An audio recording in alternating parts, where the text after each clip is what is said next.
અભય થઈને નિષ્પક્ષતાથી નિરપેક્ષ રીતે વાસ્તવિકતાનો અરીસો રૂપી સચોટ માહિતી લાવતો સત્યની સાથે અભય ટાઈમ્સ। સુરત ક્રાઇમ બ્રાન્ચની એએચટી યુનિટી में સરથાણા વિસ્તારમાં આવેલ શુભમ રેસિડેન્સીની દુકાનમાં ચાલતા બે વેપાર પર દરોડા પાડી ત્યાંથી 7 લલનાઓને મુક્ત કરાવી સંચાલક સહિત 4ની ધરપકડ કરી હતી। સુરતમાં ઠેર ઠેર દેહ વેપાર ચાલી રહ્યો છે ત્યારે સુરત ક્રાઇમ બ્રાન્ચની એન્ટી હ્યુમન ટ્રાફિકિંગ યુનિટની ટીમે સરથાણા વિસ્તારમાં દરોડા પાડ્યા હતા।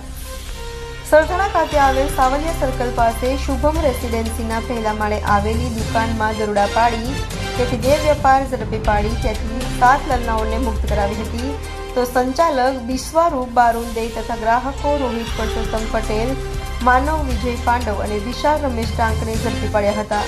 જ્યારે અન્ય માલિક દીપક તથા સંચાલક ગૌરવ ભાગી ગુપ્તા બંનેને વોન્ટેડ જાહેર કરાયા હતા।